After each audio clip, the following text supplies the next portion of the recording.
السلام علیکم، میں ہوں محمد رمضان ددھوڑا اور آپ دیکھ رہے ہیں بزم ٹی وی یوٹیوب چینل۔ ناظرین کرام، امریکہ ایک سپر پاور ہے اور امت مسلمہ کے کسی بھی مسلمان لیڈر نے امریکہ کی غلامی سے انکار کیا تو امریکہ نے اس لیڈر کو عبرت کا نشان بنا دیا۔ امریکہ نے ہمیشہ اعلیٰ کاروں کا سہارا لیا اور مسلم لیڈروں کی حکومت کے ساتھ ساتھ انہیں عبرت کا نشان بھی بنایا۔ اگر ہم تاریخ کے آئینے میں دیکھیں تو 70 کی دہائی میں مسلم دنیا کے 3 عظیم رہنماؤں ذوالفقار علی بھٹو، شاہ فیصل اور معمر جنرل قذافی، جنہوں نے 1974 کی لاہور کی اسلامی سربراہی کانفرنس میں تمام مسلمانوں کو اکٹھا کیا اور جو اعلامیہ جاری کیا کہ تمام مسلم دنیا اکٹھی ہو کر امریکہ اور بڑی طاقتوں کا مقابلہ کرے۔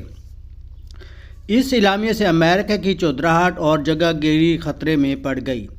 امریکہ نے ان 3 رہنماؤں کو سبق سکھانے کے لیے اعلیٰ کاروں کو ڈھونڈنا شروع کیا۔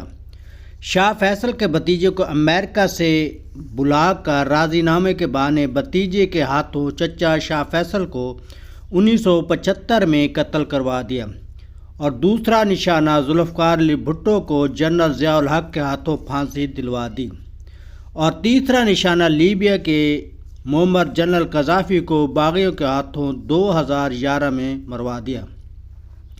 آج کی اس ویڈیو میں لیبیا کے عظیم رہنما معمر جنرل قذافی کے بارے میں بتانے جا رہے ہیں کہ معمر جنرل قذافی نے 42 سال لیبیا پر حکومت کی، بیرونی طاقتوں اور نیٹو کی ہٹ لسٹ پر کیوں آئے، معمر جنرل قذافی کس سوچ کے مالک تھے اور اس عظیم لیڈر کی لاش 4 دن تک ایک گٹر کے کنارے پڑی رہی۔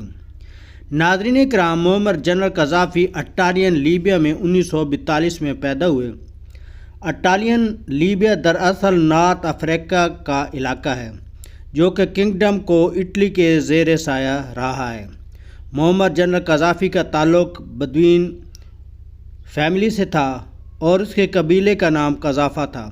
یہ خاندان صحرا میں رہتا تھا اور غربت کی لکیر کی زندگی گزار رہا تھا۔ ان کی والدہ کا نام عائشہ بن نیران تھا جنہوں نے 1976 میں وفات پائی اور ان کے والد کا نام عبدالسلام تھا۔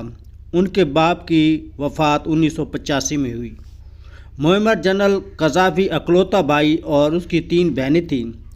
معمر جنرل قذافی کو شروع ہی سے علم تھا کہ کچھ طاقتیں لیبیا پر قابض ہونا چاہتی ہیں، خاص طور پر اٹلی۔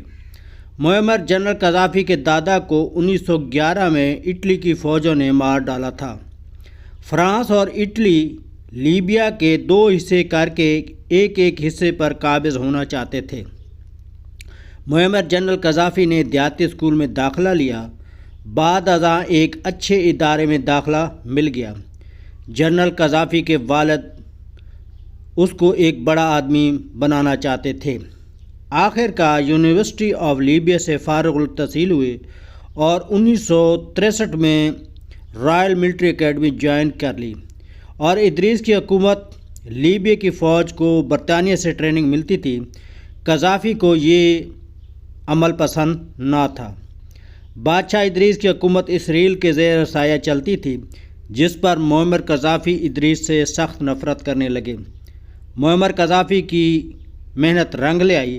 آخر کار ترقی کرتے کرتے وہ ایک بڑے عہدے تک پہنچ گئے۔ بالآخر جنرل قذافی تخت نشین ہو گئے۔ جیسے ہی معمر قذافی نے کمان سنبھالی، شراب پر پابندی عائد کر دی اور نائٹ کلبوں کو ہمیشہ کے لیے بند کر دیا۔ لیبیا کی قومی لباس متعارف کرایا۔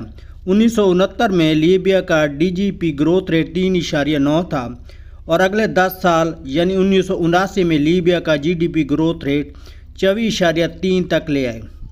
معمر جنرل قذافی لیبیا کی ترقی کو راہ پر لیبیا کو گامزن کیا۔ لیبیا کی یہ ترقی امریکہ اور نیٹو ممالک کو ہضم نہیں ہو رہی تھی۔ ناظرین کرام، جب تک جنرل قذافی کی حکومت رہی، لیبیا کے عوام کو پانی، بجلی اور گیس فری تھی۔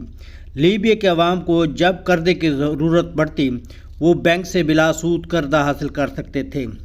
لیبیا کا کاشتکار کو زمین اور بیج لیبیا کی حکومت فری دیتی تھی۔ اگر لیبیا کے کسی بھی شہری نے کوئی نئی گاڑی خریدنی ہوتی وہ بینک سے جا کر آدھی رقم گورنمنٹ ایڈوانس دیتی تھی، تو باقی قیمت جو تھی وہ کار مالک کو آسان اسقاط پر گاڑی مل جایا کرتی تھی۔ لیبیا سے وہ تیل جو باہر برآمد ہوتا تھا اس کا منافع کا کچھ حصہ لیبیا کے ہر شہری کو اس کے اکاؤنٹ میں مل جاتا تھا۔ لیبیا کے ہر شہری کی تعلیم مفت تھی۔ اگر کسی شخص نے گریجویشن کر لیتا تو اس کو نوکری نہ ملتی تو اس فرد کو ایک ملازم کی تنخواہ کے برابر اسکالرشپ کی رقم ملتی۔ لیبیا خوشحال تھا اور پرامن ملک بن چکا تھا۔ اب سوال یہ پیدا ہوتا ہے کہ لیبیا کے عوام نے اس عظیم لیڈر کو گھسیٹ کر قتل کیوں کیا؟ ناظرین کرام، معمر جنرل قذافی امریکہ اور نیٹو کی غلامی سے انکاری تھا۔ معمر جنرل قذافی کو امریکہ اور دوسری طاقتوں سے سخت نفرت ہو گئی تھی۔ معمر جنرل قذافی کے پاس بے بہا پیسہ تھا اور معمر جنرل قذافی نے لیبیا کے ذخائر میں 143 ٹن گولڈ ریزرو رکھا ہوا تھا۔ معمر جنرل قذافی روپے اور دینار کو کرنسی لانچ کرنا چاہتا تھا اور امریکن ڈالر کو زمین بوس کرنا چاہتا تھا۔ معمر جنرل قذافی افریقی ممالک سے مل کر US ڈالر کی بجائے گولڈ اور دینار میں لین دین کا حامی تھا۔ اس کا خیال تھا کہ اگر مسلم ممالک اور افریقی ممالک نے میرا ساتھ دیا تو امریکہ اور اس کی بڑی طاقتوں کو بھیک مانگنے پر مجبور کر دوں گا۔ امریکہ اور نیٹو ممالک نے بھانپ لیا کہ معمر قذافی ہمیں تباہ کرنے کے لیے تلا ہوا ہے۔ امریکہ نے معمر قذافی کو راستے سے ہٹانے کے لیے ترکیب سوچنا شروع کر دی۔ 2010 میں جب پوری دنیا میں اکنامک کرائسس آیا تو امریکہ نے لیبیا کے باغی گروہوں میں سہولت کار ڈھونڈنے شروع کر دی اور پورے لیبیا میں احتجاج شروع ہو گئے۔ اس احتجاج کی آڑ میں سازشیں شروع ہو گئیں۔ اکتوبر 2011 میں معمر جنرل قذافی 85 گاڑیوں کے قافلے کے ساتھ جا رہا تھا کہ امریکہ نے لوکیشن کو ٹریس کیا اور معمر جنرل قذافی پر ڈرون حملہ کر دیا۔ اس حملے میں جو معمر جنرل قذافی تھا وہ زخمی ہوا۔ امریکہ اور نیٹو افواج نے دنیا کو باور کرایا کہ ہم لیبیا میں امن قائم کرنا جا رہے ہیں۔